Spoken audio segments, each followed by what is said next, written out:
Hey, it's Sunday. Sorry about the delay. Looks like we lost our Facebook stream for some reason. But anyway, looks like LinkedIn and the YouTube are all right.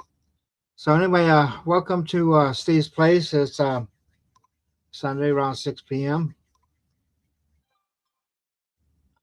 on that Sunday, April 12th. And I welcome you all here. Sorry about last week. Last week was Easter Sunday, as you all know, and we kind of took the day off, and we had company over, and I couldn't get loose to do this. So anyway, tonight we're going to have a really good speaker with Micha. He's going to be talking a little bit about some radionic devices on that, and the good science behind them and everything. For a machine that most people would consider impossible. I know it was back in the 80s and 90s, and the only place you could find this information was at Global Sciences, and I have all those videos online, by the way. So if you get a chance, you may want to become a member of our YouTube channel and check it out. Some of the key players in the field have been like Jerry Friedenstein, Scalar Hieronymus, and there's a couple others out there that spoke on many aspects then. They were the pioneers. You're not going to get this kind of information anywhere else. So, if you get a chance, go up to our YouTube channel. On our YouTube channel, but go up to testtech.info, see the yellow box here. Click on the Test Tech channel. You can go there and get it. Subscribe to our channel, and subscriptions are free. They notify you whenever we put new stuff on there. If you put the thing where you get notified, we are going to be adding a lot of stuff this month. I have some people coming in. Hopefully, it'll be this month, and our guy will take and be converting all of our Tesla Society VHS tapes into DVDs and also an MP4s to be placed on YouTube as members only videos. Anyway, if I am missing the 1991 and the 1996 Tesla Society videos, so if any of you happen to see that or have those, give me a call, 520-252-0374, after the show, of course, and let me know, and maybe we can make a deal with you. Anyway, those I'm looking for those. Once we get those, we'll be putting them up online, and I just want to emphasize we have a membership for $9.99, which you get everything, and we have over 1,500 videos up there, and a lot of them are free. I think we have a couple hundred for free, but most of them you have to be a member. So I encourage you to go ahead, join for $9.99. It's well worth the money.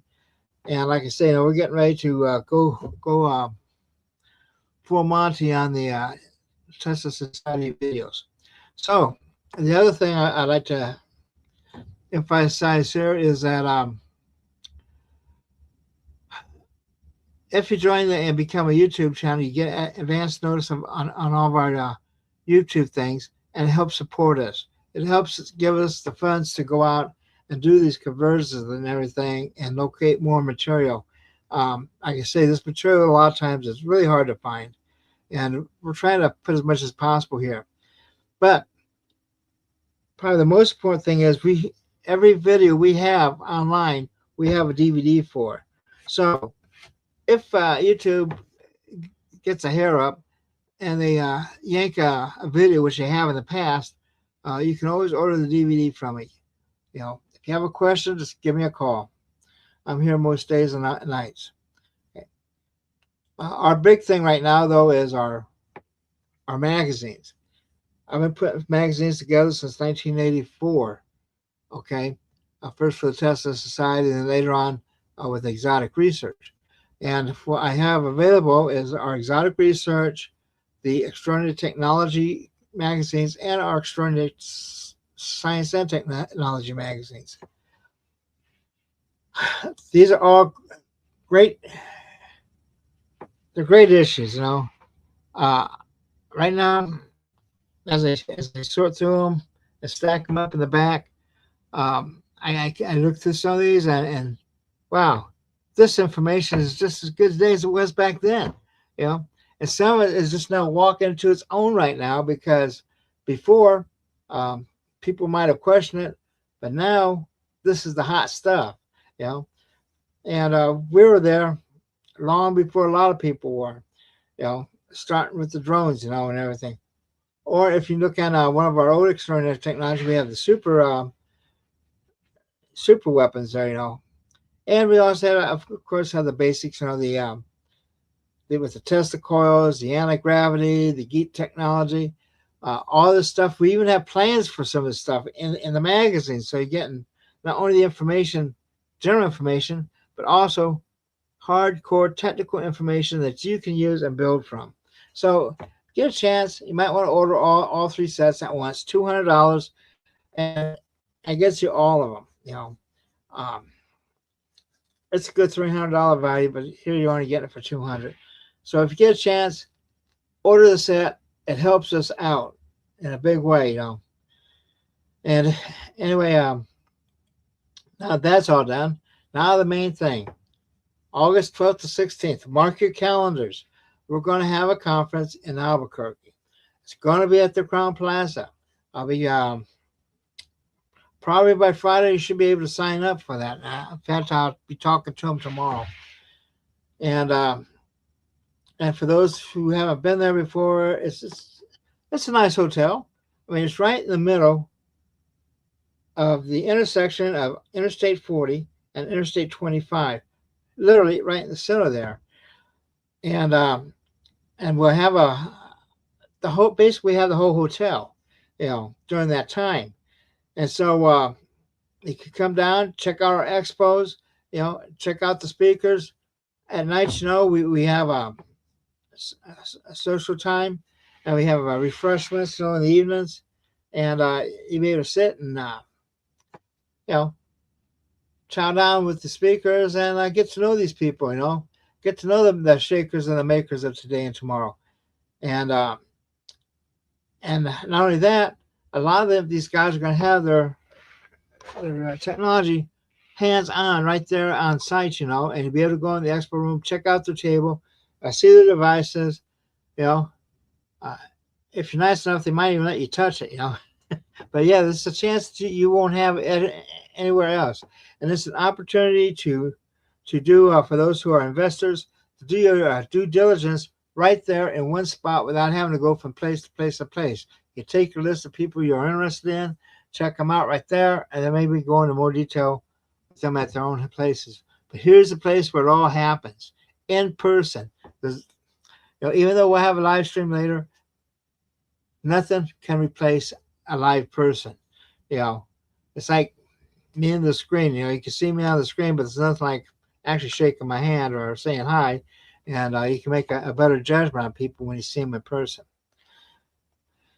And without further ado, I want to just mention our live stream. You can go online still. Just go to our website, teslatech.info, and click on our Tesla images and it'll take you up to where you can actually buy products and actually get the videos on demand for 2024 and 2025. And like I say, it's a great opportunity, and we'll be looking forward to seeing you at the conference. Looking forward to seeing you at the conference, and also getting our magazines. And the great thing about the magazines, okay, is that if the power goes out and we have a nuclear exchange like we almost did this week, and the power goes out, you can still read the magazines. You know, that's the beautiful thing about paper. You know, keep it on you at all times. And without further ado, let me bring up our guest for tonight. Let me see. I gotta do some things here. Yeah, let me bring up our guest tonight, Micha Eizen, and he's been with us before, and he's always has a lot of stuff that's really truly interesting and and he's been coming to our conferences for quite a while. He's going to be speaking at our conference, by the way, and you'll be able to actually touch some of the stuff there. You know, you can feel the effects of it. You know, right, Micah? Mika? Yep. Yeah. And so, why don't you tell me a little bit about yourself, Mika? Okay. My name is Micha Eizen. I'm a technical in nature since my birth in many different fields. I I happen to bring solutions to different issues that other people cannot see, or they don't come up with them. So this is the theme of my life, always thinking, inventing, improving, finding other solutions that really work and people appreciate them and love them and use them. So I love very much what I do. I'm not going to change anything. I'm going to keep learning every day, improving, and serving the collective of people that really want to be at the cutting edge of health, technology, and to bring the new human and the fabulous world that we deserve to have. So that's in a nutshell about me. So I'm an engineer, healer, musician, inventor, chemist, um, and I have a lot of knowledge in many different disciplinaries, which are helping me to come up with all these solutions that I come up with. So that's in a nutshell.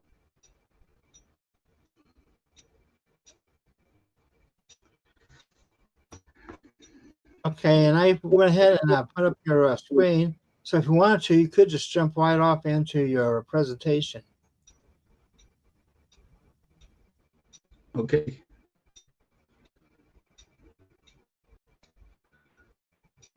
So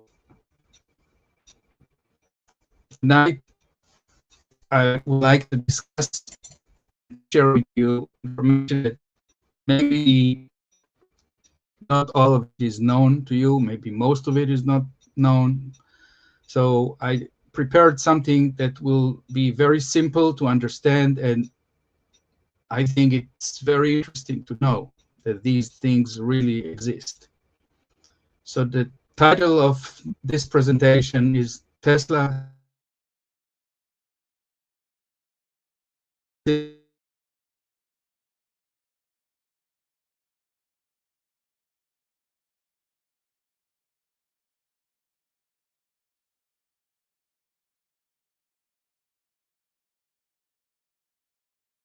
This is regarding health as well.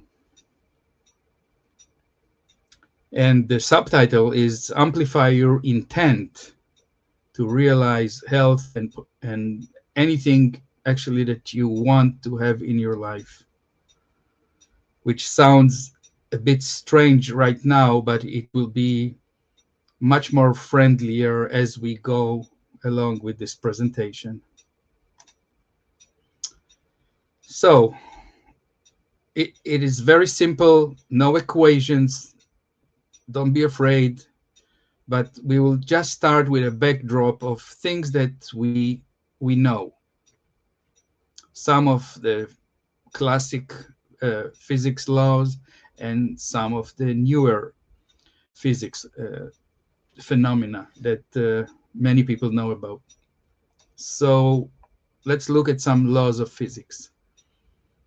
According to Newtonian physics, Newton, he was talking about that when there is a force that doing something, it create a change. So as you can see in the right side, see a man pushing a box. So the man applies a force, and if the box is not moving, the box applies counter and equal force to stop that force that the man is pushing the box.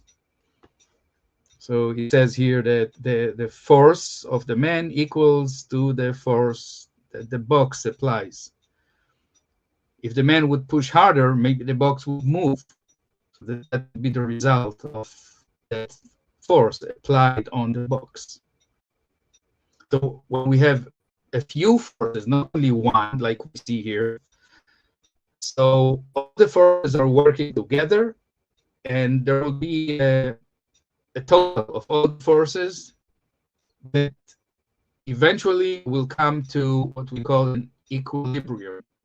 So all the forces that are canceling each other will cancel each other, and whatever will be at the end will be the result of all the system of the forces that are applied together. This is classic physics. It's very logical and it makes sense, I hope, for everyone. We are jumping a little into the less known physics phenomena. And I refer to what we call quantum mechanics or quantum physics. This is totally different ballgame. It's not Newton and it's looking into the subatomic particles, very small particles, how do they behave? And we are finding that they behave very differently from what our senses are telling us. For example, they are telling us that if we are looking at these small particles, they change. But if we don't look at them, they don't change. And that was proven many years ago, which sounds very strange. How can it be?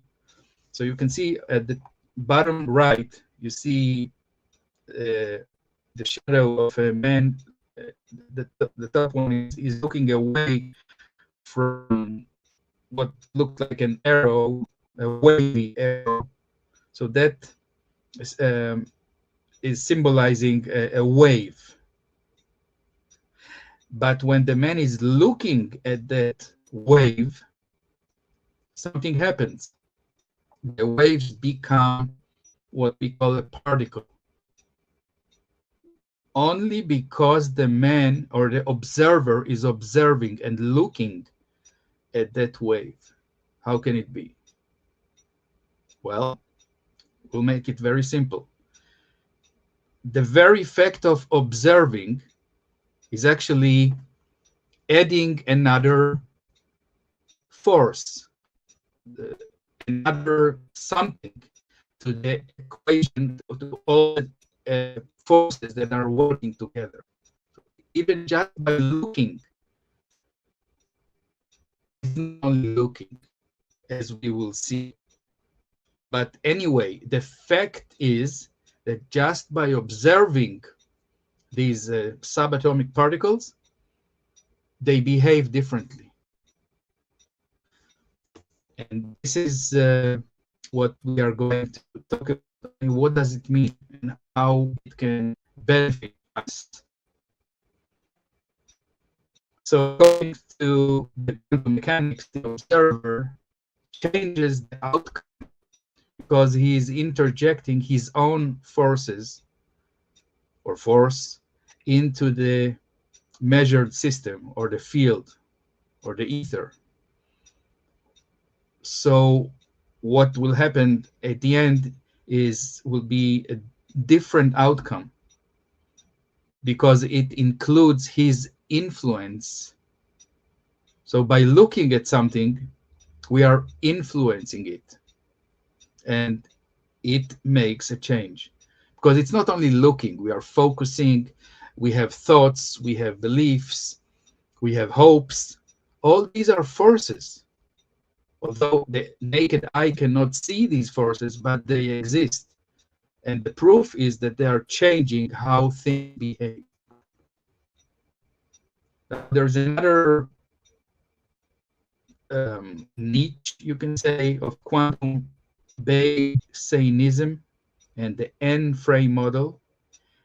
And these are proposing that the observer's beliefs and expectations, they can and they do influence the outcome, which may sound very strange, but this is what many experiments are showing. So let's look at some other quantum mechanics phenomena. When I say phenomena, I mean these things are proven to, they really happen when the experiments are done. There's something that's called quantum entanglement. What is quantum entanglement? Scientists found, or physicists found, that if they take two particles that they are somehow invisibly connected with each other, communicating with each other, we cannot see that communication. But what happens is that whatever happens to one particle immediately reflects what happens to the entangled particle. It's like twins, and they can be, it doesn't matter how far they are between each other, they are somehow connected, communicating. So whatever happens to one, we know, and we can check and test and prove that it happens to the other one. This is very strange, but it's for real. So you see, we don't know, we cannot maybe explain everything, but we can observe what these two twin particles are doing. They are like entangled. There is communication between them. So let me read here what I wrote for you. Quantum entanglement is a phenomenon where two or more particles share a single united quantum state. So they behave like the same, meaning their properties are so strongly correlated that measuring one instantly reveals the state of the other, regardless of the distance. So in quantum physics, distance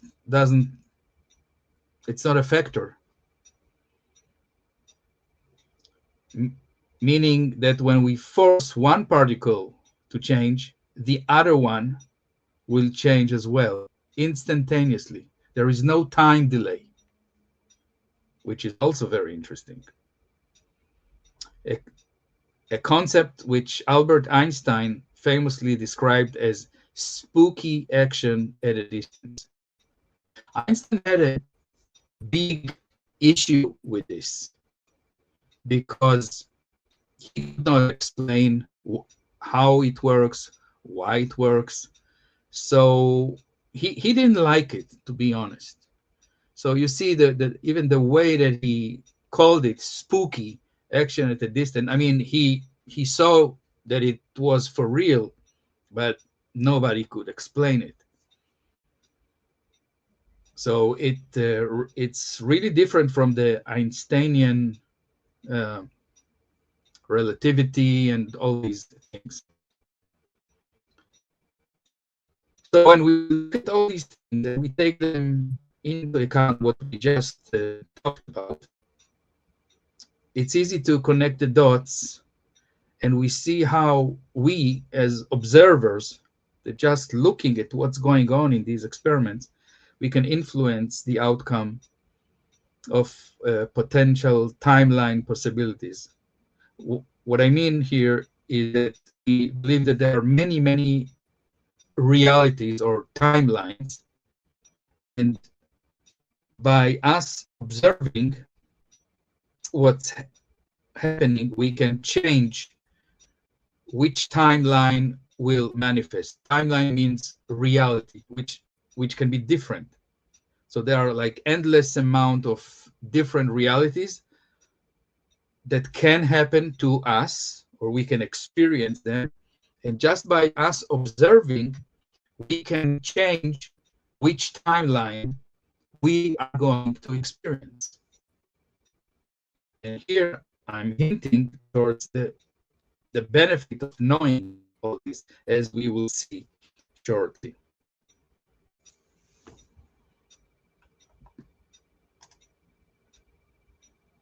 So, can the power of belief or intention affect our personal reality? This is exactly what we were talking about, that when we look or observe, it's not just looking. We have thoughts, intentions, beliefs, hopes, fears, many things. It's not just trivial looking and nothing more. So connecting all the dots with this information that we just talked about makes us able to ponder about these unexplainable healing, what we call miracles, that people experience due to what may be their strong will, hope, willpower, intention, and belief. So now we can see that maybe it has to do with what people think, intend, hope, and believe. Maybe it is changing their personal experience, their personal timeline or personal reality that they go through. What about a placebo effect? You know, the placebo effect, there is nothing in that pill or capsule that they give to people, but they get well, they heal. How come? So even this points towards the power of belief, because the patient or the person believe that what they gave him is a real healing something. It has powers, although it doesn't have anything. It's like sugar pill or something. So how come there is healing? How come healing takes place? So there is something more than meets the eye. What about the power of prayers? You know, we all pray, or most of us pray. It doesn't have to be in a religious way, in a church or synagogue or something. Or we are seeing things in our imagination. We are visualizing things. And, you know, we know that sometimes when people imagine and they pray and they hope, something changes, and they can experience different reality, a reality or a timeline that they really prefer to have versus what they experienced before,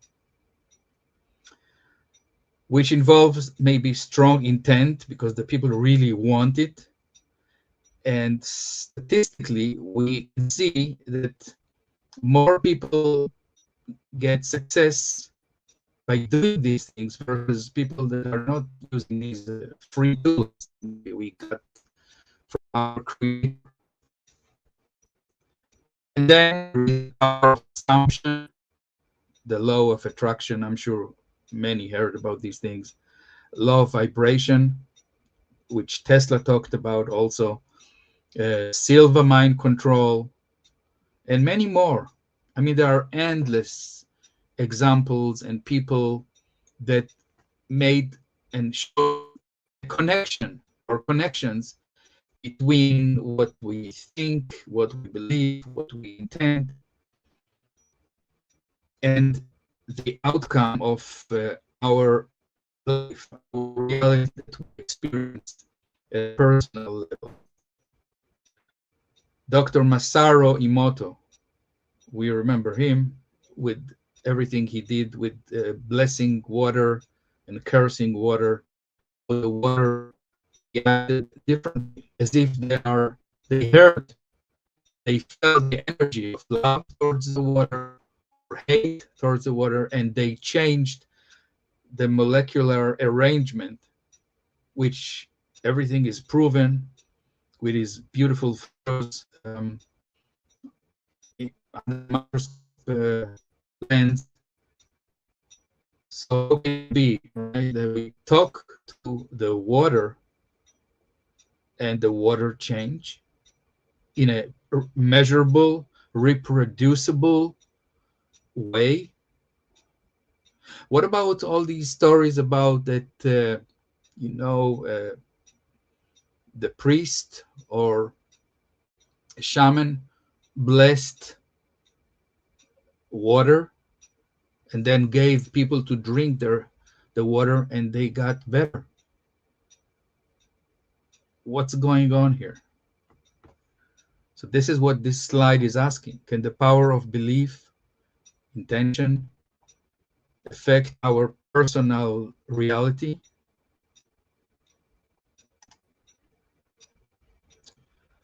Now, let me share with you a few cool facts about applications of these phenomena using technological devices. Until now, we talked about what people hope, believe, afraid of, wish inside the body, inside the mind, inside the heart. And now we are going to talk about technological devices, electrical in nature, of course, that have shown to even take these things further than we may believe. Let's talk about one of the biggest heroes, Luc Montagnier. He passed away a few years ago. He was a Nobel laureate. He won a Nobel Prize for his work on the HIV and other things. He was a very genius and brilliant scientist. So look what he did. He did an experiment. He took a fragment of DNA, okay, put it in a vial, a glass vial. Look at the bottom right of the slide. You see there like three things connected. So there's the vial, and you see that it's above like a little vessel with coil. So he put that vial in that coil, and this is connected to an electrical amplifier, and then it's connected to a computer, a PC. So what he DNA in the vial, put it inside the coil. The coil had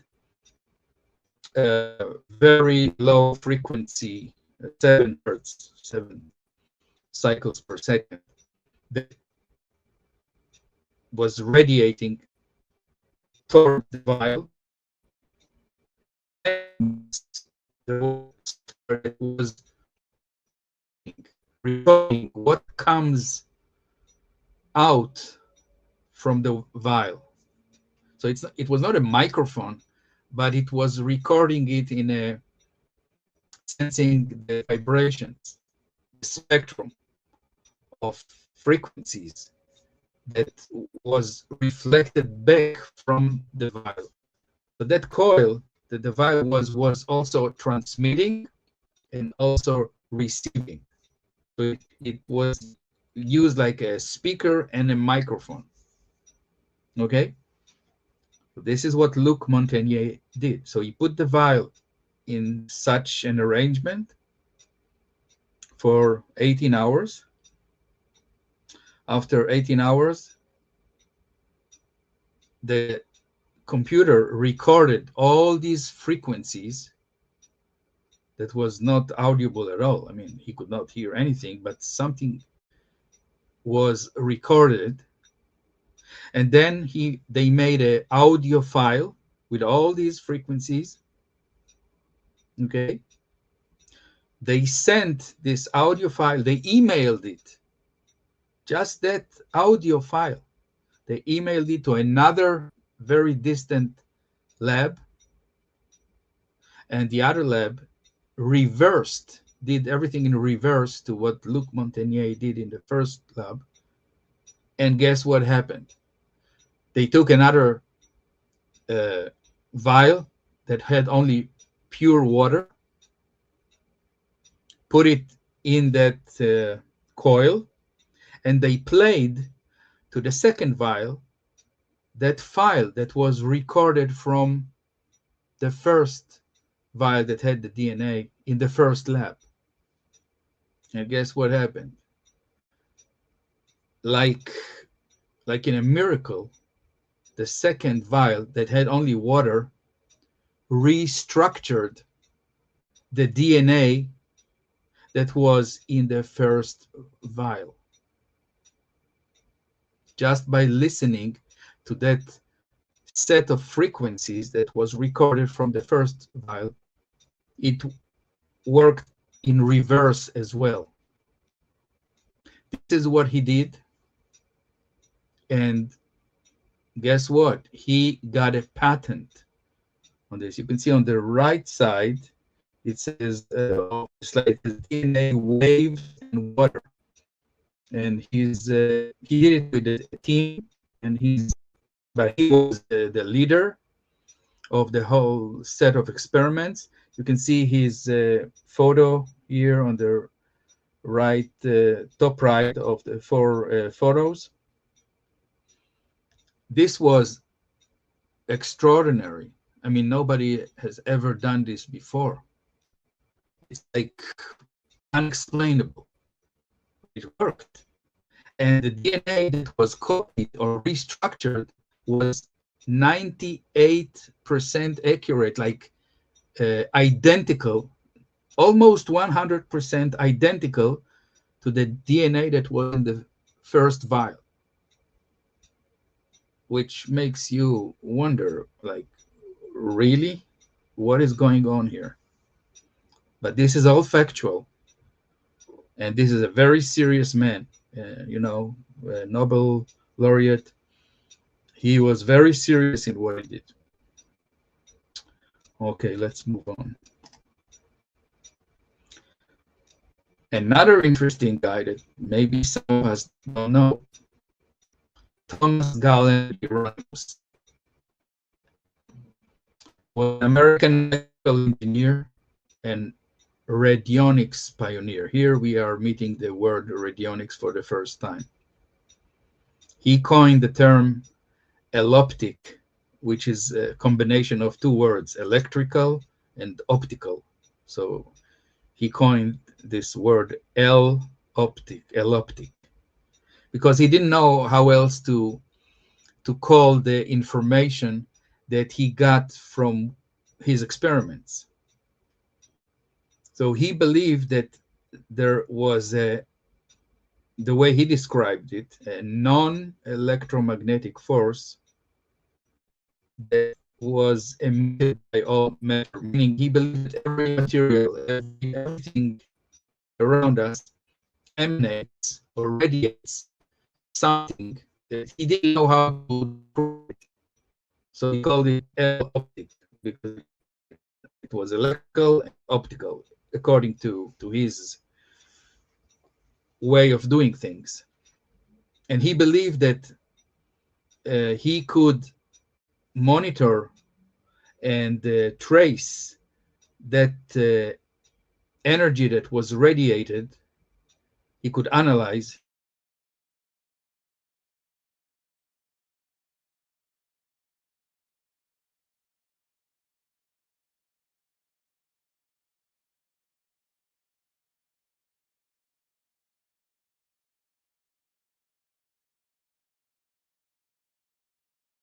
machine in 1949. Here's the patent number, US patent number. The name of the patent was Detection of Emanations from Materials and Measurement Volumes. I mean, this is very serious. I don't know how many of you know that when anybody applies for a patent, you know what the job of the patent office is to find any reason that they can come up with to decline the submission. This is their job. Their job is to say, oh, somebody already did it. You know, you are not entitled to get a patent for what you are applying for. So if this guy got a patent, that means that the patent office, that is the US patent office, could not find anything that could negate his application.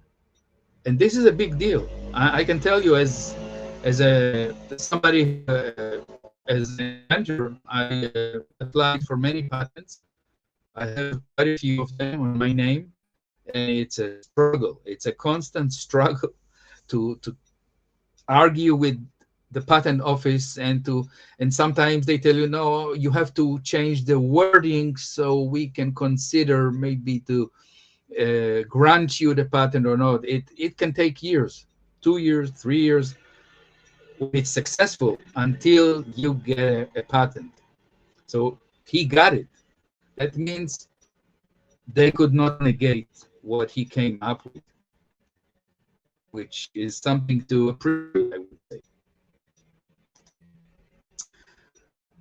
So what is the Hieronymus machine? You know, his name was Hieronymus. So let's read a little. The original radiation analyzer which he built. And you can see in the photo on the right side how a typical machine looks. You see dials and knobs, and then on the top, center top, you see it what looks like a little cavity that you put inside the sample or a photo or something. And look at the bottom right of the photo, there is a plate, rectangular black plate. This is a very important part of the machine. So let's keep on reading. So the radiation analyzer consisted of a chamber, which is the top center, to hold a sample of material or a photo, a glass prism to refract the optic, remember the electrical, optical,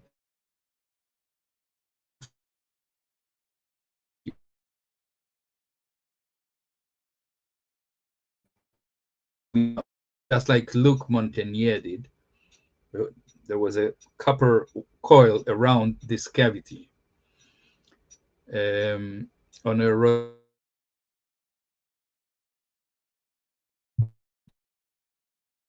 meaning, in simple English, he had these dials and knobs that could turn things in order to get a radio tuner. Just is tuning itself to different frequencies of the station.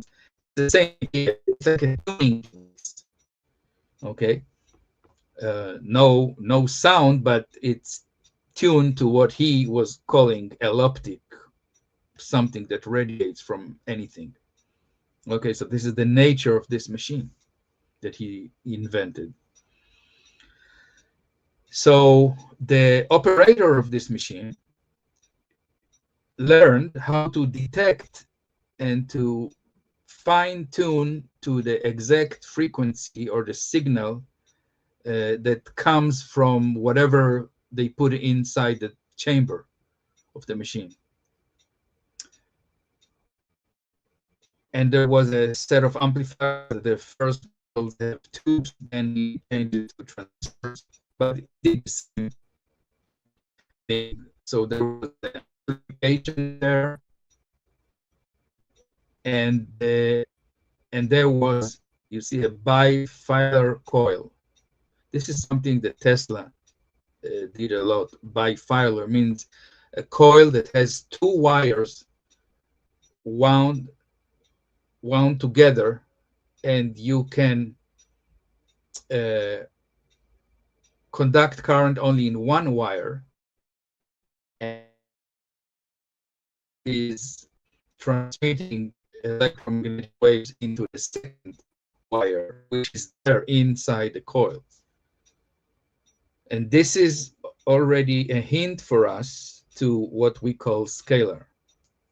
Scalar can be produced with a bifilar coil, as we will see shortly. So you see, so the machine had the tuning, and the machine had a coil, a special coil, bifilar coil, that can produce scalar field or scalar energy. Okay. Now, the way that this tuning apparatus worked had to depend on the skills of the operator, of the user of the machine. So remember, I told you about the plate on the lower right part of the machine, the flat area. So what the user did, he had to put his finger and move his own finger on that plate, while he was, with the other hand, turning the knobs, and he was trying to feel the frequency, the right frequency. When he pinpointed, when he found it, his finger felt like tingling. This is how it worked. So it needed a lot of experience, and the operator had to be very sensitive to these small, very minute, tiny nuances of how his finger is feeling as he's moving it across this plate. This was interesting, but this is how this machine worked. You see, so the state of tingling or stickiness when the right energy was, or the frequency of the energy was detected. So you see, part of the operation, successful operation of this machine, was the human nervous system, because a human had to sense that, oh, that's it, my fingers feeling that tingling effect or stickiness to the plate. It was not electrifying, but it was strong enough to feel something. This is how this machine was designed to function. And guess, well, we talked about, he got a patent on this machine. You see, on the right side of this slide, you can see the patent number, his signature, his name, Thomas Galen Hieronymus. And we already talked about that this is a big deal to get a patent on such a weird device. Let's read a little here. Hieronymus claimed that his instruments could diagnose and treat diseases remotely. That's new. That's different. Analyze ore samples and even influence plant growth by transmitting scalar energy or alloptic signature, in his words. And, you know, many people laughed at him, but his work was used by companies like 3M. 3M didn't laugh. They needed solutions. They needed people to tell them what's going on, what goes wrong in their production. So they used him and his machines to solve real industrial problems. It was not a joke. So Hieronymus' original business model was to sell his machines to doctors, because they could analyze very quickly and rather accurately diseases, what's wrong with the patient. But sales apparently dried up when the medical practitioners realized that they were curing their patients too fast and losing business. You see, the machine worked, the technology worked, and they really healed people fast. So they didn't like it, because they lost their patients. You know, healed patient is a lost customer for the medical profession. So that tells you something, that this worked. It was not a joke. It was not a hoax. So He didn't sell many healing machines for doctors, but then eventually a new use emerged and was needed for the Hieronymus device. The inventor turned his sights on making a safer place by reducing insecticide use, which is also sounds crazy. The idea was simple. You take a photo of your field, a photo,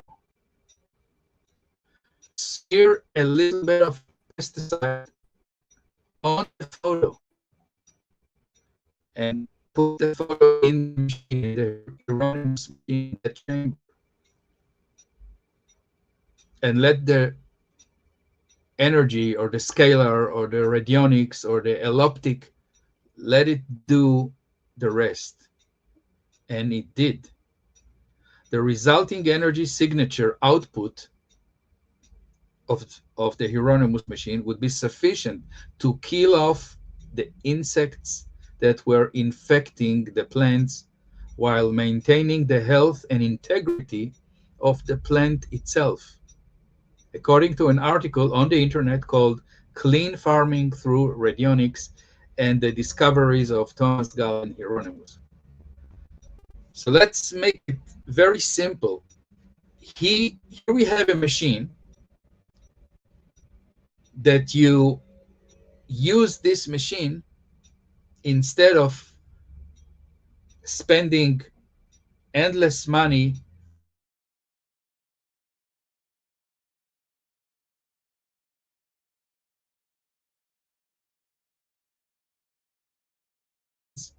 he came up with something that was amazing.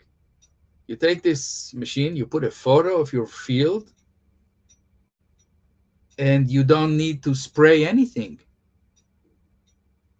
I mean, it sounds crazy, right? And let me remind us all that farmers, they are very down to earth people. I mean, if this would not work, they would not pay and they would not order the service of such a machine, the Hieronymus machine. But guess what? They paid because it worked, and it saved them tons of money instead of buying pesticides and paying for people to apply them. It was dirt cheap to use the services of the Hieronymus machine. But on the other side, you can understand and guess who didn't like the Hieronymus machine, right? All the companies that take pesticides, they didn't like that such a machine exists, just like because it worked too good, too fast, healed too fast. So now you can understand that even if somebody comes, just like Tesla, with the greatest invention, it threatens somebody else that makes money off of selling something else that the machine can do much better.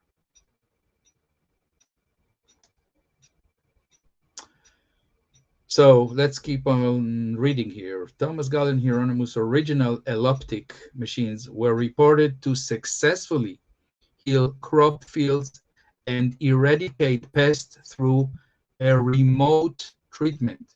You see the field, the crop field, be miles away. Remember in the beginning of our the slides, in the scalar, the quantum field doesn't care about distance. Remember that particle entanglements, it doesn't matter how far the particles are, they are connected somehow. They don't care how far they are from each other. Same here. It didn't matter how far was the Hieronymus machine from crop field of the critters and bugs and whatever. it worked remotely. So actually it used symbolic representation rather than physical contact. I mean, you take a photo, right? The photo is not the field, it's a photo. But now we know, I'll give you a spoiler alert, the energy needs to know where to go or whom to go to. So a photo is enough for the energy to know, oh, we need to go there or to go to that person and heal that person remotely. This is why the photographs are a way shower for the energy where to go or whom to go. It can be a field, a person, an animal, a pet, a plant, a fish, or a situation, which we will touch shortly.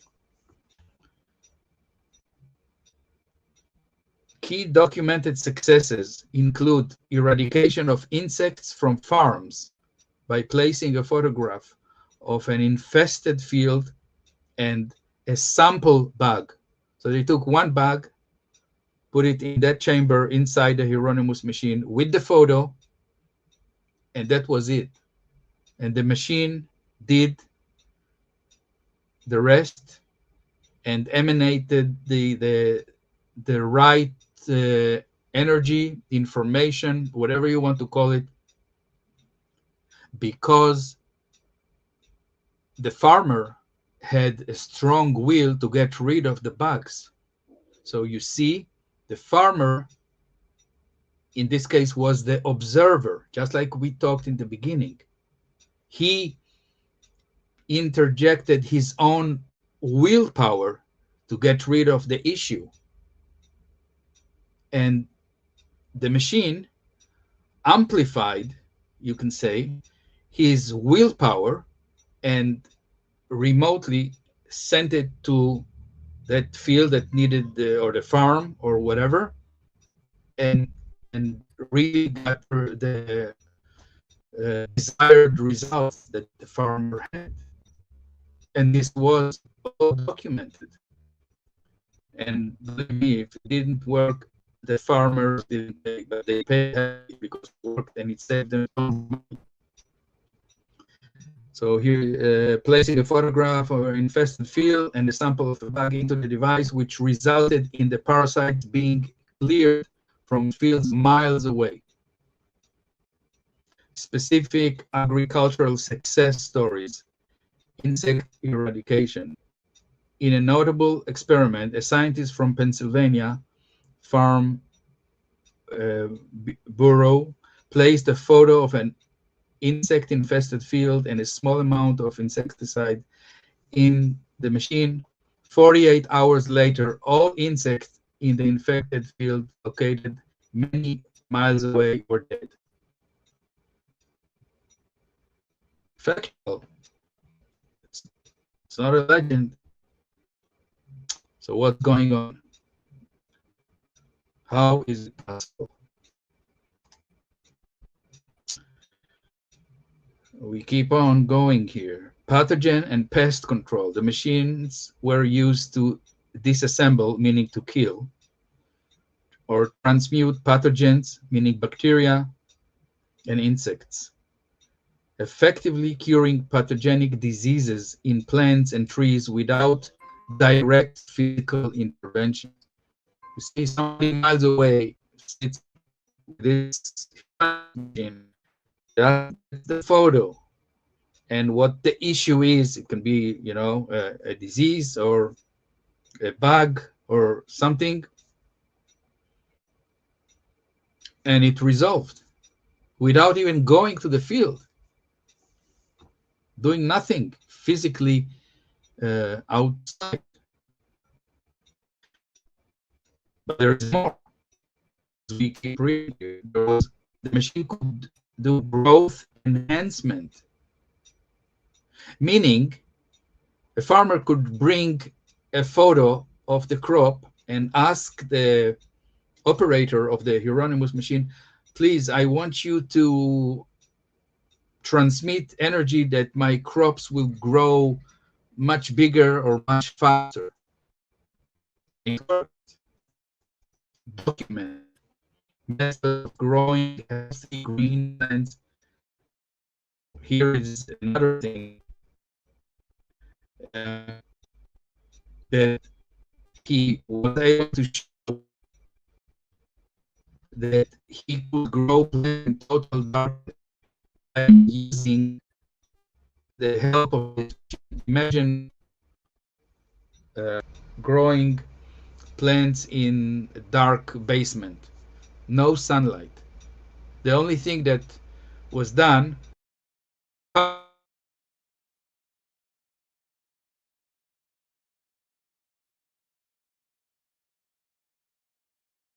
but no sunlight, total darkness. But with this, the help of this machine or the scalar energy, the grew completely successfully in total darkness. It was proven also, and it was detailed, as you can see here, in 1949 patent. And there is more. He was able to do genetic hybridization. You know, when they try to hybrid the trees or fruits or vegetables to get a better type of produce. A scalar energy instrument, which was a modification of the original one, was allegedly utilized to transfer the genome of a pecan tree into a walnut tree, resulting in a hybridized walnut tree possessing the generic makeup of both species.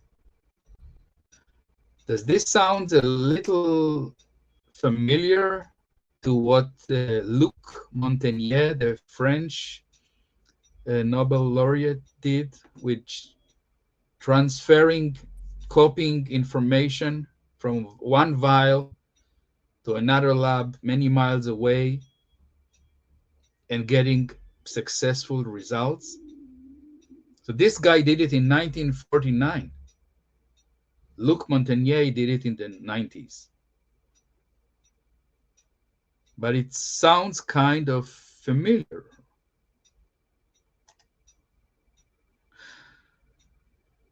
Okay, we keep on reading here. Theoretical basis and of operation of the Hieronymus machine. So there we have this electrical optical energy. The devices operated on the principle of elliptic energy, a term Hieronymus derived from combining electrical and optical, described as radiation that is not electromagnetic. By the way, this is one of the characteristics of scalar energy. It's not electromagnetic, meaning when you come close to the coils with a compass, which is magnetic by nature, the compass doesn't move. It's not affected by the scalar energy that is generated from these coils. So it's not electromagnetic, but exhibits characteristics of both. This is how he understood it, electrical and optical. Symbolic operation. The machines function by detecting the unique frequency or emanation of the subject, as we said, the photo or the critter or an ore or something. The operators could treat the original subject remotely by manipulating a photograph, sample, or even a printed circuit diagram of the machine. Now look at the bottom right photo, the black and white one. In the photo, you can see the top right of the photo that there is not a real machine, there is a drawing of a machine. You can see the electrical symbols of a vacuum tube and connectors and resistor here. And then, well, they were printed with ink on paper, and the ink was conductive, because almost any ink is conductive because it has carbon in it, and carbon is conductive. And then you see two white wires. You see go to the sensing plate that the left hand of the operator is his hand is on the sensing plate, and the right hand is holding a pen or paper. And people were able to detect this alloptic energy by using a machine that was not even a real machine. It was on paper, and it worked also because the operating people were sensitive, very sensitive to sense frequency or elliptic or scalar or whatever you want to call it. They were able to sense it, and they were accurate enough to bring results, to yield results. So, and the detection method, as we spoke before, operator would tune the device dials to the subject's frequency indicated by feeling stickiness or tingling sensation on that reaction pad, allowing them to direct energy to heal or destroy specific elements in the field or anything else. But mostly these machines were used for agricultural purposes. So we can see already hints that there were some limitations of this Hieronymus machine. It was very subjective. It had machines the user dependency, and this was a significant constraint because depending on the operator skill, and only 20% of users could achieve this stick sensation immediately. 60% of the operators require extensive practice. So you can see even that you have 20% that could do it quickly, plus 60%, you only get 80%, not 100%. And here in the photo on the right side, you can see another paper Hieronymus machine. You see, and he has some green triangular something that he can turn, and his right hand is on the printed sensing area. So it was very dependent on the skill of the operator. And then they found out that they had environmental constraints. Direct sunlight didn't good thing. Strong magnetic fields influence everything. Fluorescent lights can interfere. So many things could sabotage the sensitivity of the user, and could not fine tune to find the exact frequency.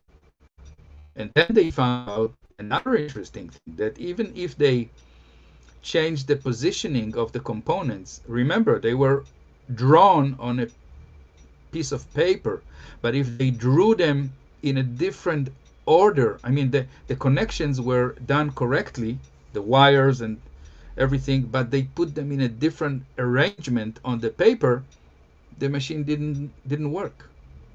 The printed paper machine didn't work.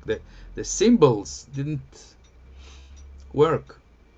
So now we can understand that although there were many success stories, it was not easy to operate this machine, the real machine or the paper printed machine.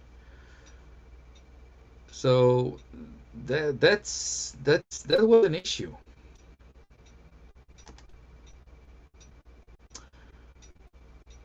So I want to introduce to some of you that don't know, I want to introduce a website that you can go online as we speak, and you will find some along the lines of what we are talking about here. The name of the website is infopathy.com, as you can see at the top of my slide. So what is infopathy.com? It's a website that's you can buy IC with around thing of conductive to buy this pad, physical pad, okay, and look at the bottom right photo. You connect the pad to your cell phone. You see the wire, the black wire. You put on the round printed area a glass of water or a bottle of water. Okay, so why is it connected to your cell phone? Because in that website, infopathy.com, you can buy waveforms, files of audio frequencies that when you put the water, the glass of water or the bottle of water on that pad and you download the file from the website, it costs almost nothing, and you play the audio file through the pad to the water above that is on the pad. Water are changing their structure, and they can become a vitamin, a medicine, antidepressant. I mean, the water doesn't change the color or anything, but the structure of the water changes, just like Luc Montagnier did with his vials of the DNA. So they are using it, and they have they sell today, as we speak, more than 4,000 different files. You want to drink vitamin C? Okay, you take a glass of water, you put it on this little black pad. You download the vitamin C file from the website infopathy.com to your phone. You play. You don't hear anything. It's not like a speaker that you hear music or something. And that played frequency is changing the structure of the water, and then you drink the water and you get the attributes as if you took a pill or a capsule of vitamin C. For example, you have a headache, you have a file for that. You have joint pains, you have a file for that. You want CBD, you want to have the attributes of weed without smoking weed, download the file. And thousands of contributors are doing this work. They take different substances, herbs, vitamins, minerals, moods, and they produce these audio files or frequencies.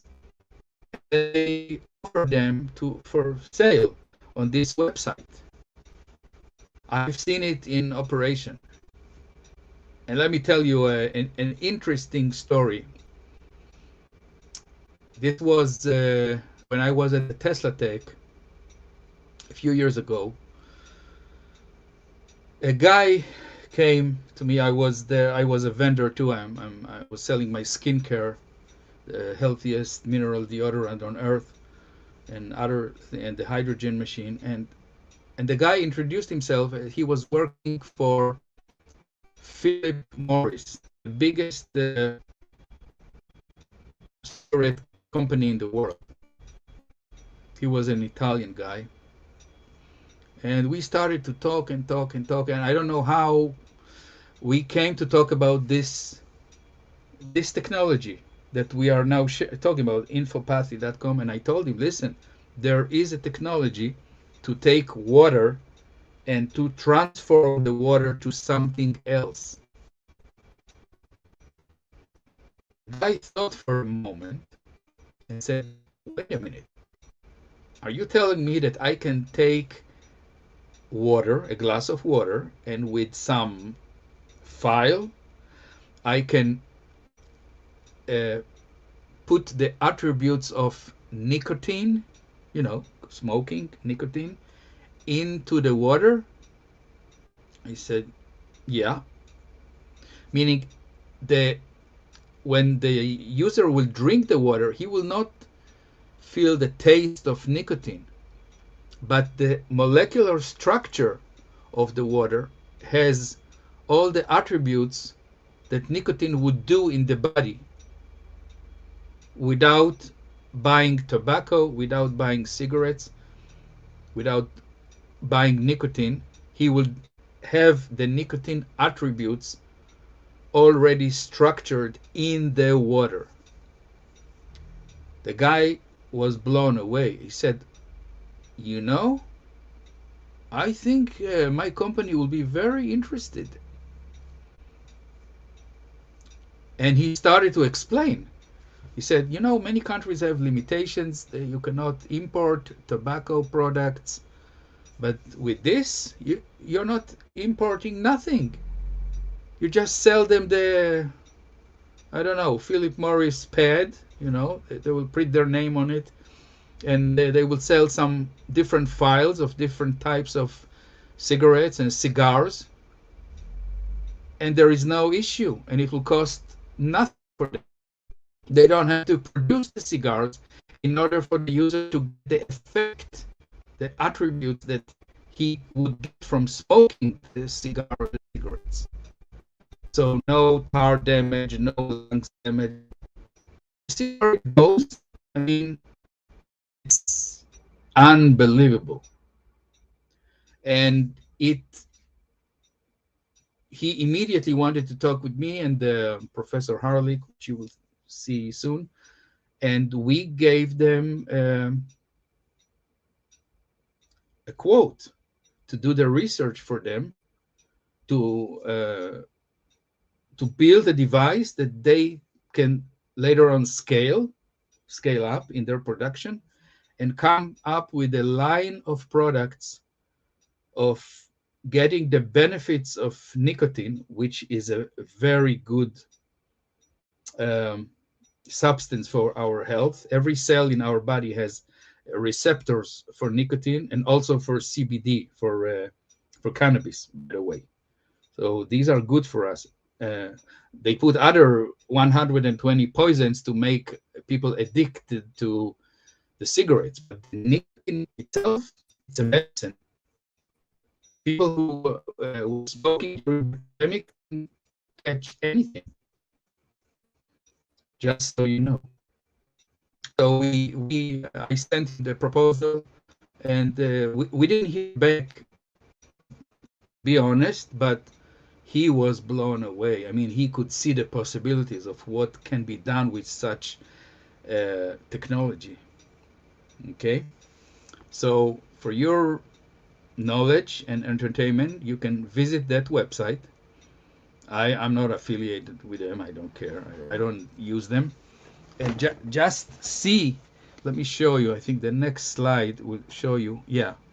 Okay. You can choose here. You see, it's one of many pages. As you can see, 350 pages, and each page has.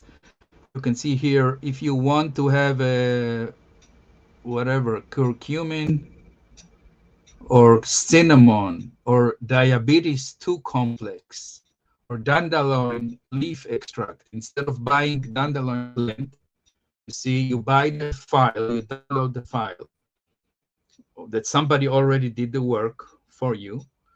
You put a glass of water and you play the audio file that you buy from them, which is cheap, very cheap, and you can use the file for forever, as many times as you want, because you have it already. You purchased it, and you don't need to buy a dandelion leaf extract. You just drink the water, and it's as if you consumed dandelion leaf extract. So they have here, you can filter all the files that they have by the system in your body. You can see here, it's hard to see, but blood and cardiovascular, digestive, respiratory, whatever, all the systems in the body, urinary, I see here. And then you can filter by source. It can be vitamins, minerals, it can be so many different things. And they also have for moods, for depression, for high blood pressure, pains, whatever you can think of. And many people that come, not many, a few very known people that are presenters at the Tesla Tech, they are here also selling their files. One of them is Dr. Pollock with the fourth phase of water. He's there too, selling his files too. And Luc Montagnier also, there are here things about him too. This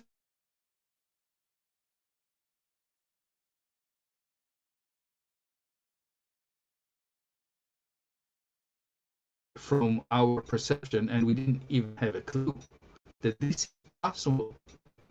And people are buying it. You know why? Because it works. You know, it wouldn't work. You will say, it's hoax, it doesn't work. But it works. Then the question, why it works? But Luc Montagnier and Hieronymus proved already that it works, no matter if you believe or not. The bugs killed the were killed by the Hieronymus machine, and the bugs didn't know that somebody did it for in order to get rid of them. It worked.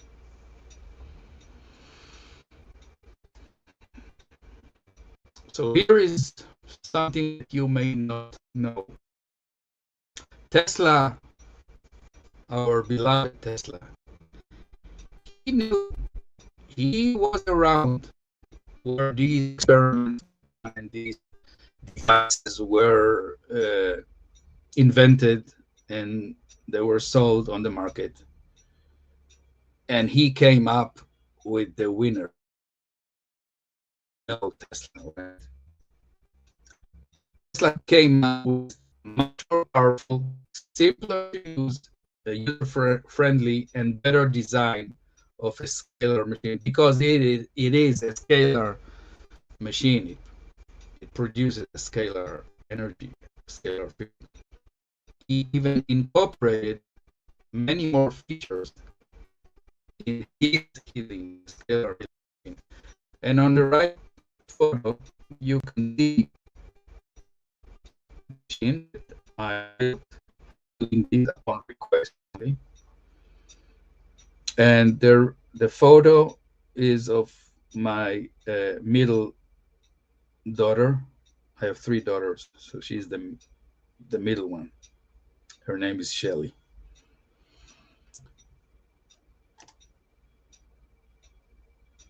Some of you that visited or participated in the conferences know Professor Harley. This is his photo. Short bearded man, very sweet man. He is a very distinguished professor and scientist. He has a whole lab in his home. It's unbelievable, the amount of equipment that he has. So Professor Robert Harlick demonstrated at Tesla Tech how he was able to change the electromagnetic characteristics of water using the Tesla machine. Keep reading. At the 2018 Extraordinary Technology, the Tesla Tech Conference, Professor Robert Harley presented, and you can purchase it from Steve. There is a presentation for sale that he's talking about this, and he mentions my name as the builder of the machine. Professor Harley, how conscious intention, because the test machine uses the intention, well, can measurably alter the electromagnetic characteristics of water, specifically by changing its impedance of the water, the bonding angles between the hydrogen and oxygen, H2O. He demonstrated that water subject to intention shows distinct changes in how it accepts or rejects signals from an analyzer. It's structured water often exhibiting lower boiling points, meaning the water are boiling at a lower temperature than 212, and reduced surface tension, all by using Professor Harlick intention, and it's all in his presentation. It's very interesting to watch, because I taught him how to do it. He did it, then used the machine. He has the machine in his lab, and Professor Robert Harlick, I keep reading, used his experiments. His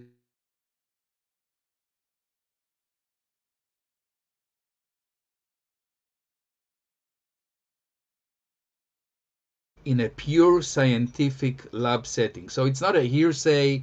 He said, yeah, I tried it, it works. He's a scientist. He measured everything, he documented everything. Everything could be verified and redone and remeasured and reproduced. I mean, we are not talking about somebody that just trying to say. He could prove it, and he presented his results in other international conferences as well, not only the Tesla Tech. So let's look inside the Tesla Scalar Healing Machine.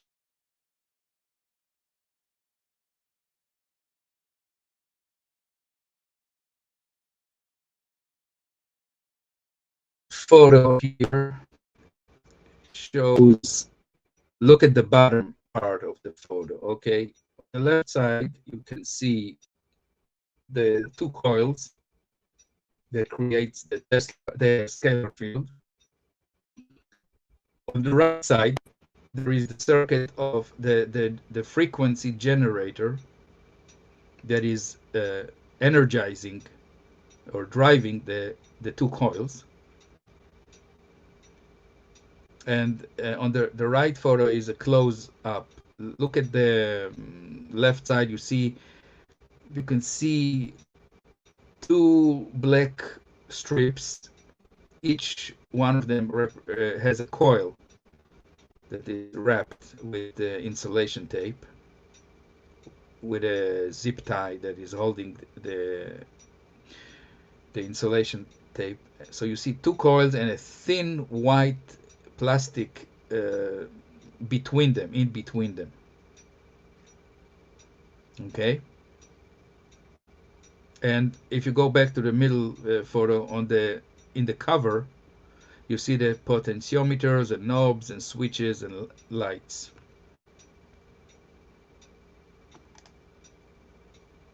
Okay, here's the principle of operation. The Tesla Scalar Healing Machine generates a pulsed scalar field at one frequency only, 528 Hertz. Some of you know that 528 Hertz is also called the love frequency. So this is for the more spiritual, okay, people. They call it the love frequency. But let me tell you something. In very professional scientific labs all over the world, when they do DNA research, if they have a DNA that in a petri dish that is kind of not perfect, not completely healthy,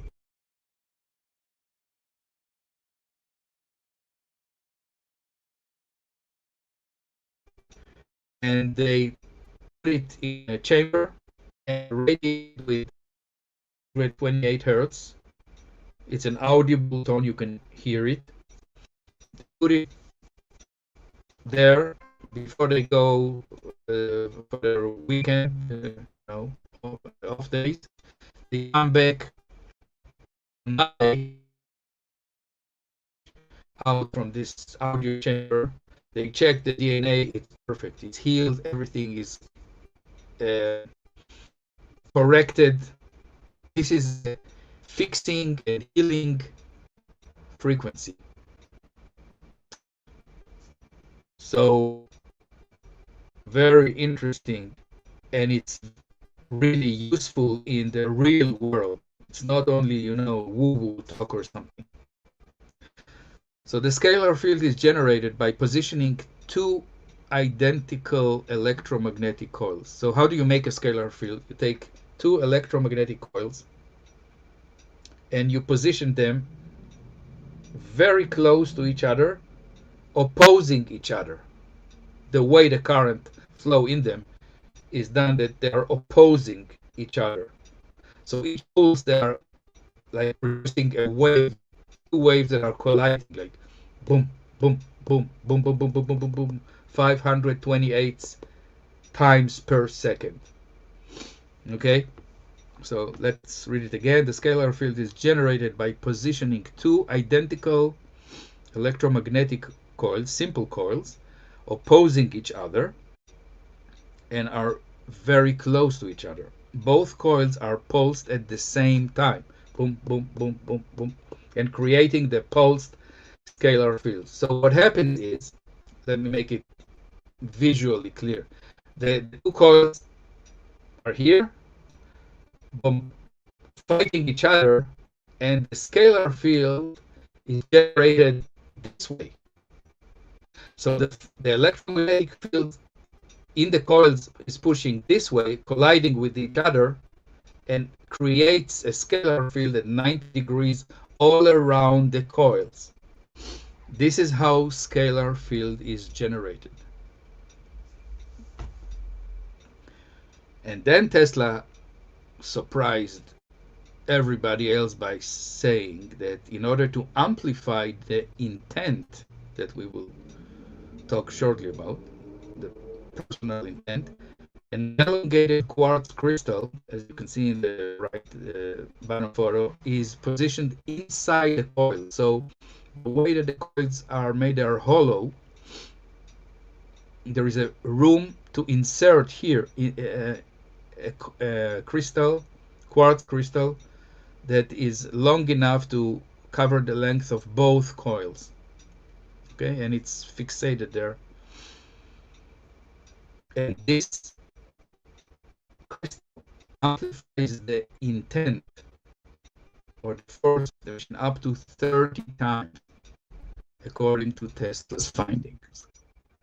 Nobody ever done this before Tesla. Nobody. Building a scalar field coils that are using crystals as well. So I keep reading here. The machine has a slot on the back of it, which is used to insert a photo. Remember, photo. The energy has consciousness. It wants to know where to go, who to help, what to do. And on the in front of the photo, you put a note, a piece of paper, and you write the name, the description of what the issue is. If it's a disease, if it's cancer, if it's success, if it's winning the lottery, I don't care.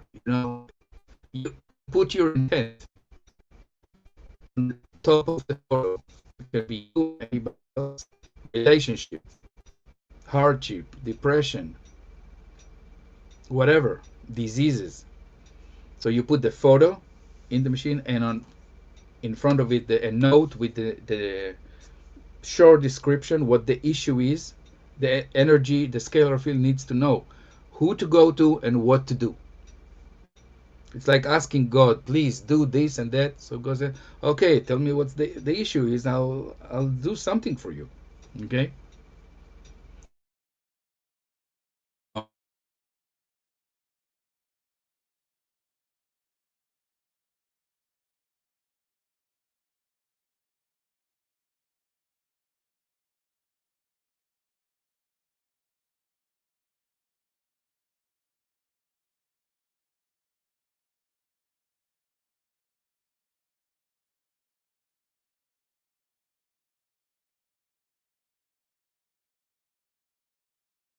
having also, a tense unit.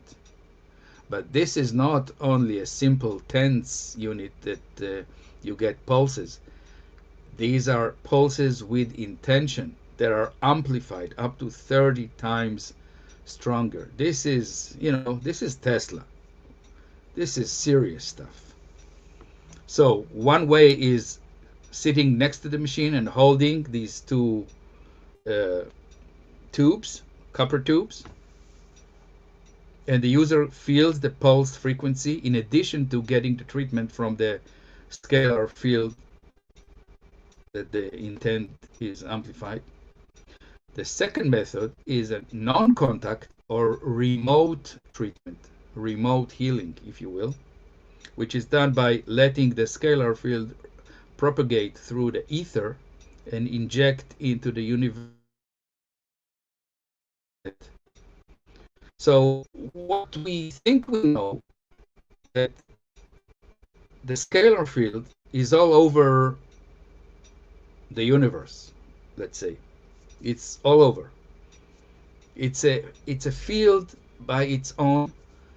And remember, in that field, it is proven that there is no time lag. So if something happens in one side of the universe and there are these entangled particles, on the other side of the universe, it happens without any delay.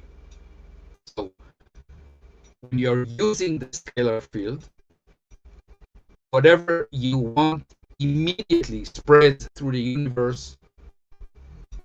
And the universe job is to be a very kind waiter. When you go to a restaurant, the waiter, if it's nice enough, he tells you, listen, we have everything you can wish for. Just tell me what you want and I will bring it to you. So this is kind of the thing about the scalar field. We can do whatever we want. It's like a computer that we can program, or if we know the language. So this machine, this healing machine, can do both. It can do much more than that. We will see shortly. So it can do contact healing and remote healing. Now, I want here to say something, and this is we learned it in the research. People who got the shots or the so-called vaccines, they should do only a remote treatment, even if they sit next to the machine. I'll tell you what we found out. We found out that if they hold the tubes and they get the frequency, the pulses into their body, these pulses can, not only from this machine, but even from the 10th machine, or even from the Wi-Fi around you, this energy can help the nanobots and whatever that was in these shots to self-assemble, and they benefit from getting this extra lower level energy. So we don't want to help them. We don't want them to self-assemble in the body. We can talk in another time what to do, how to wipe them out of the body and to stop them from self-assembling. But this is I don't want to change the subject here. So with these people, you better treat them remotely. So even they can sit next to the machine. They should not use the contact probes. Okay. And here is another surprise that Tesla included in his scalar machine. The machine can actually charge water, food with intent, just like the eBody.com. You can do it with the machine. You just express your intent. You can enhance the strength of medicines and natural remedies by placing them near the machine and following the protocol, the operating procedure. And here's another feature. The machine has another skin treatment feature, which enables the machine to perform iontophoresis, which is conducting microcurrents through the skin and heal the skin even deep in beyond the skin, the joints and muscles and anything that needs healing. It eliminates wrinkles, proven. This is a proven fact. When to eliminate wrinkles, he's using this machine, and the more he's using, the more the wrinkles are disappearing. The skin becomes younger. So this is included in the Tesla Scalar Healing Machine. And the treatment on the skin is done, as you can see in the image, by attaching skin electrodes to the desired area and conducting the pulsed frequency through the skin.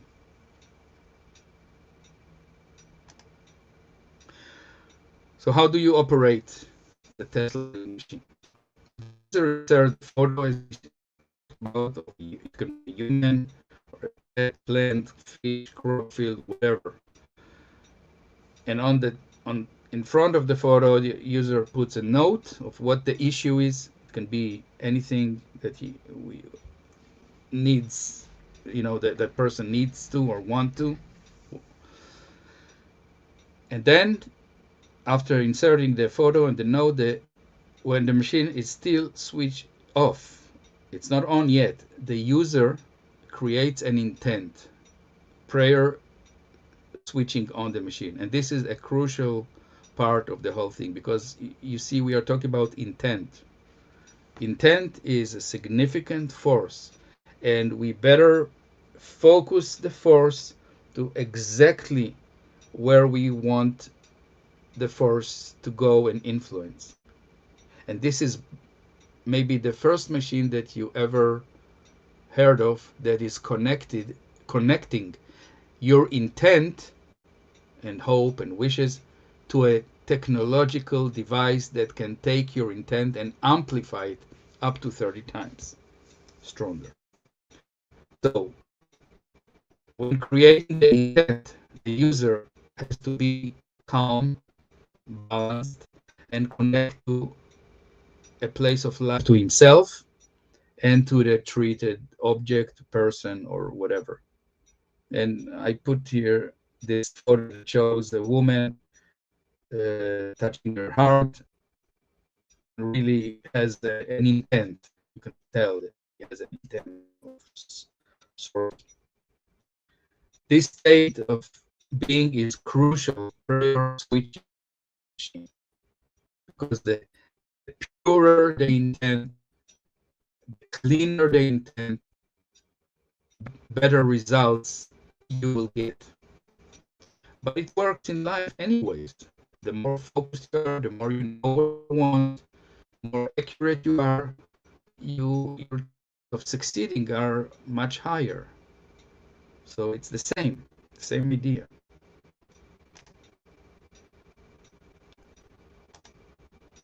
Now, for example, let's say the user, he wants to treat himself, maybe you, okay? Maybe me.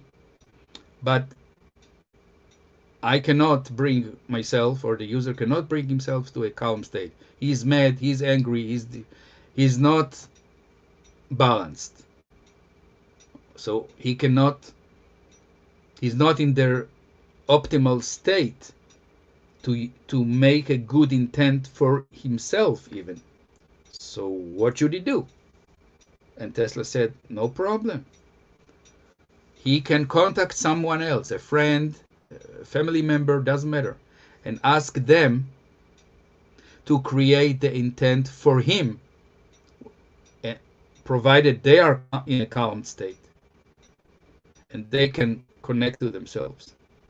So when they make the pure intent For him, they tell him, okay, we did it. Then he switches on the machine and he gets treated by the machine. It's interesting, but Tesla said the intent is the most important thing. The intent, your intent. So they can create anything positive for the user himself, like his own healing, or for other people or animals. It can be, again, plant, crops, situation, desire, realities. Tesla has had a way to program the machine that nobody will ever be able to use the machine to hurt anybody else, because scalar energy can be weaponized. Many governments are using scalar energies in an adverse way. So Tesla didn't like.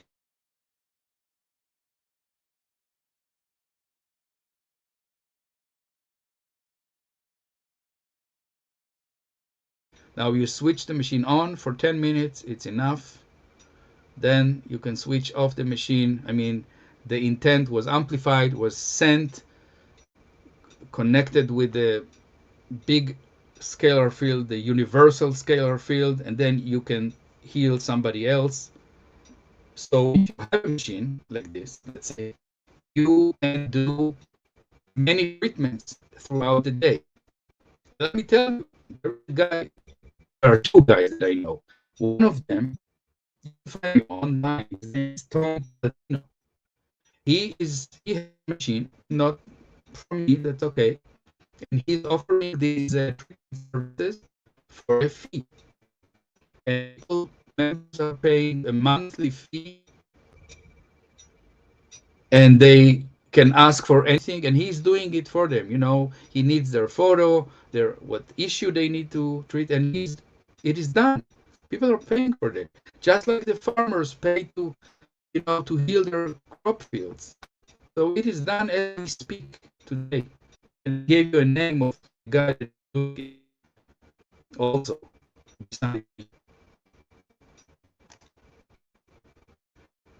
So the scalar pulses are generated in the machine are at we spoke about it, 528 hertz, the love frequency.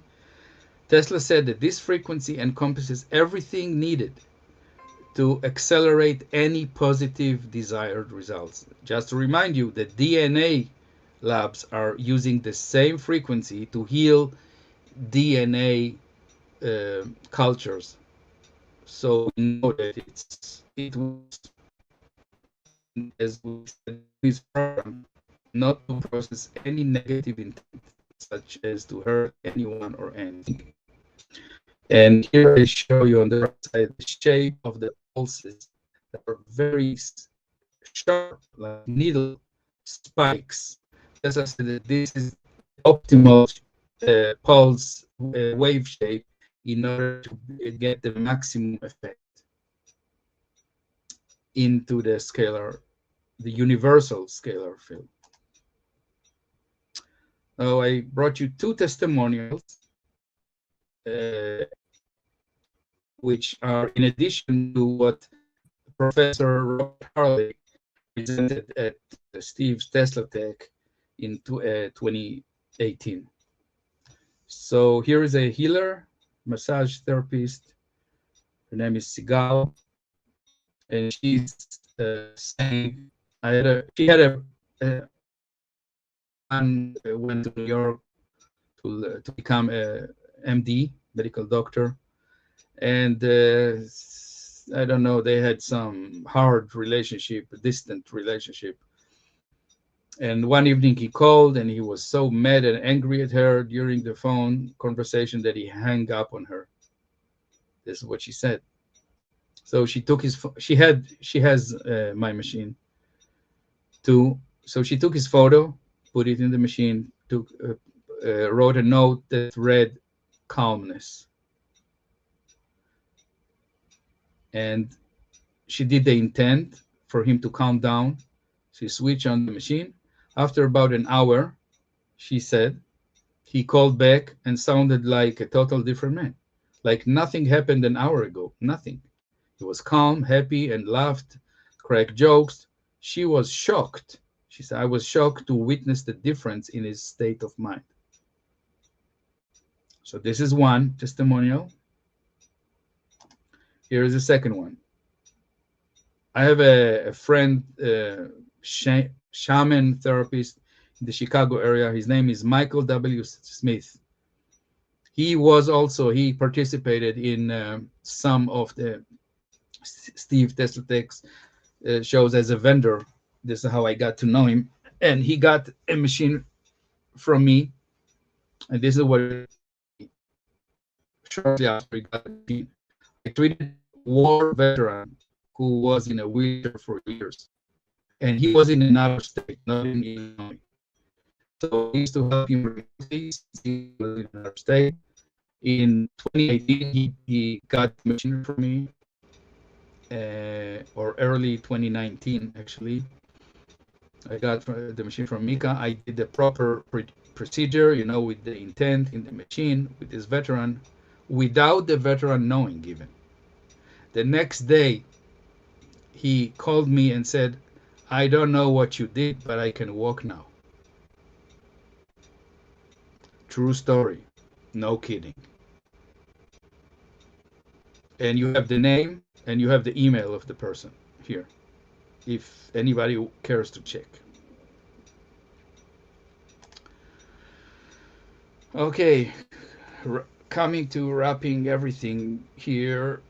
Thoughts, wanderings, ponderings. What are we talking about here? It looks like we have the capacity to literally program our reality using the power of our mind. We make the intent with our mind and accelerate it with devices, just like we showed here, and the knowledge of what we know about how we can use the ether to bring us the desired reality or the desired results. Tesla knew this. He knew. He lived in that era. And he did his best to convey this message to the collective. And he developed these machines as well, but nobody talks about it. We know just a sliver of the prime creation language, because actually we can imagine that whoever created this thing that we live in also had to create it using some kind of rules, or if it's let's say it's a simulator computer, the prime creator uses a creation language, which we just uncovered a sliver of everything that there is to know about how to create realities and timelines. This is what we are dealing here with. It's serious stuff. It's the root of everything. And we tend to forget that the 3D that we experience with our senses is mostly a reflection of what we think, feel, and believe most of the time. We all have nice, good, positive beliefs or bad beliefs, but what we understand now that if we mostly believe that it's going to be okay and all is well, more than 50%, let's say 51%, we are optimistic, we will experience a better life than we experience if we believe only 49% or lower. All the people say, oh, I'm so worried, it's going to be bad. And guess what? They are putting their fears, right, and their beliefs into the scalar field, the universal scalar field. The waiter in the restaurant, right? He said, whatever you want, I'll bring you. The waiter always says yes. Whatever you want, say, yes, yes, I can get it to you. No one. Oh, you want to suffer? Yes, I'll bring suffering to you. What do you want? You want to be happy? You want to be wealthy? You want to be famous? You want to fulfill your potentials? Just let me know. I can bring you everything, but tell me what you want. So it looks like we live in a computer program, in a computer game or simulator, and now we are starting to figure out that there is a way to affect our experience, personal experience. Remember, the observer. We can interject our will, our intent into the program. So we are like programmers, changing the code. Oh, you want a good life? Here's the code for good life. Give it some time, you will start to get a better and better experience in your life. And we are doing it anyways, because when we are happy and hopeful, we send a happy and hopeful code to the scalar field, to the universal scalar field, and the waiter is bringing it back to us as a good experience. When we are worried,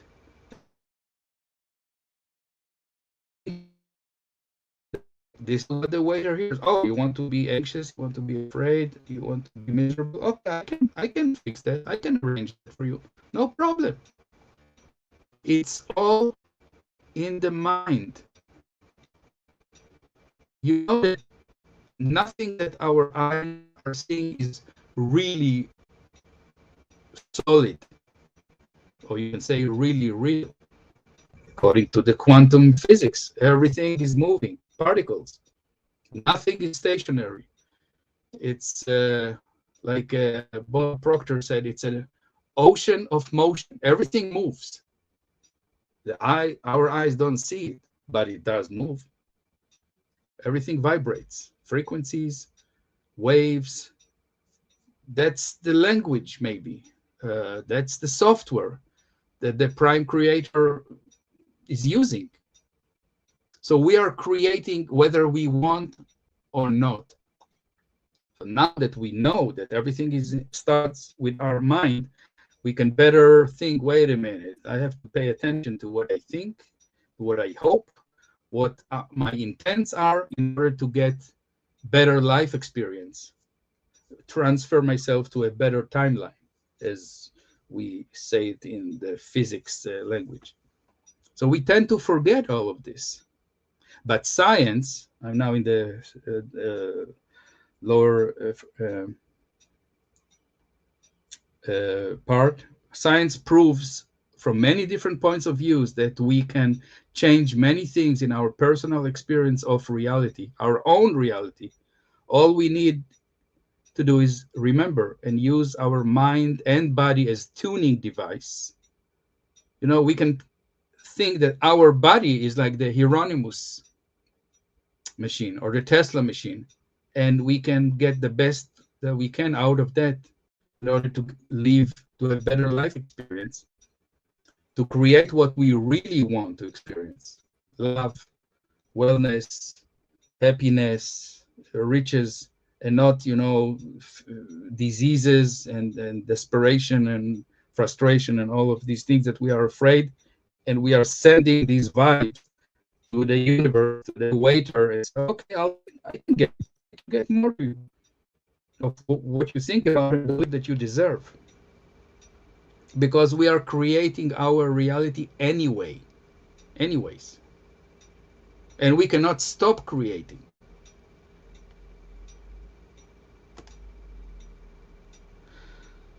So, wrapping everything we talked about, the conclusion is that we have to learn how to raise our frequency, and the universe will meet us there. You see, it's not a woo-woo thing at all. It's very real, backed by science, by machines. by Tesla, if you will. And we all love Tesla. So that's the end of my presentation for today. And if there is Q&A, I will be happy to answer any questions that you may have. If not, you can text me or call me, and we can take it from there. Thank you very much.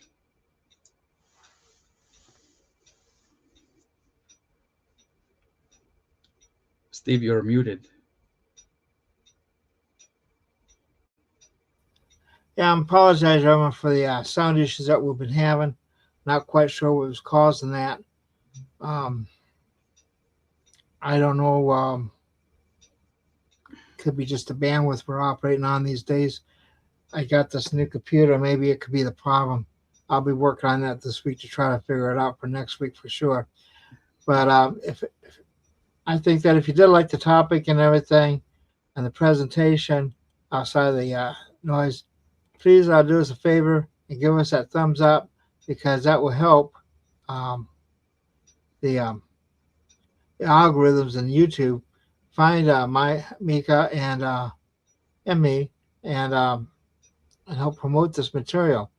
Um, I remember when um, this material was really considered voodoo in the technical world. It still is in some areas, and the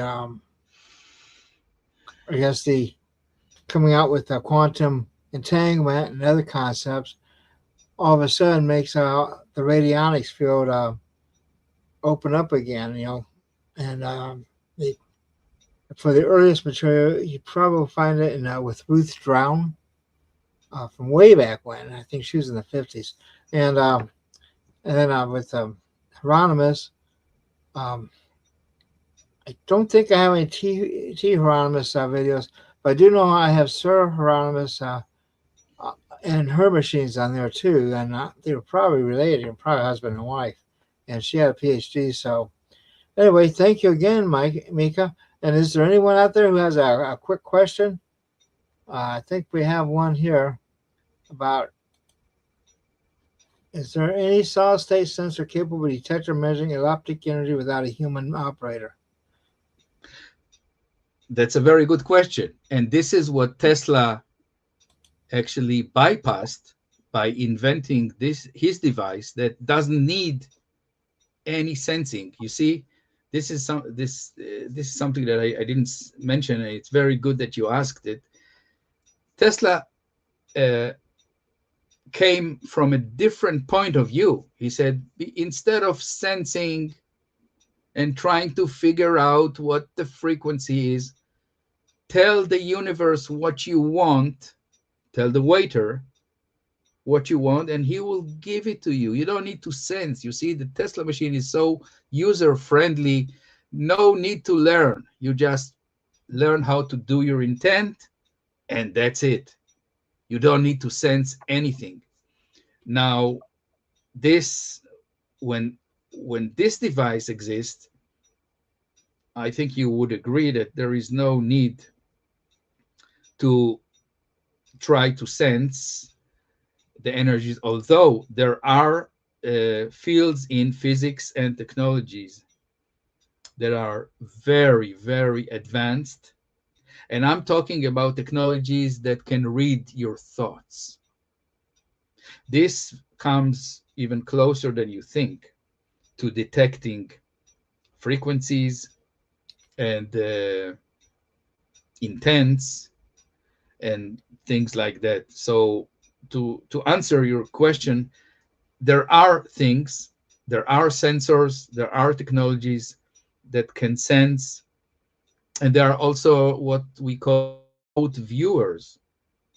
The CIA started this program with Hal Puthoff. He was the guy that initiated all this research of the CIA, and they recruited everybody that could do to have had these skills until today. So there are humans that can do it, and there are technologies that can do it. Hopefully, the governments will use them for good and not to harm us. I hope it answers your question. Okay, I would like to point out that Dr. Herlick would be considered a source of measurements in that. Um, and he's been able to do it, I think. And he doesn't use the human operator; he uses actual instrumentation, right? Yeah. Pure lab science, and you have this DVD for sale. I know from 2018 when he presented using the results that he got from my Tesla machine that I built for him. And he may also just be up on our YouTube channel too, because I do have the 2018 conferences up there. So go up there and check things out. Don't forget, we do have a conference coming up soon, sooner than later. So if you can get registered for it, the sooner register, the better. And then also, you may want to consider getting our magazines and going to our YouTube channel too as well.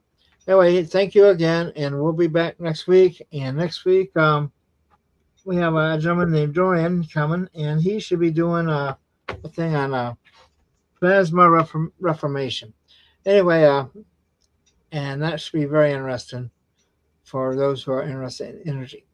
Okay, thank you again, and we'll see you next week. Thank you.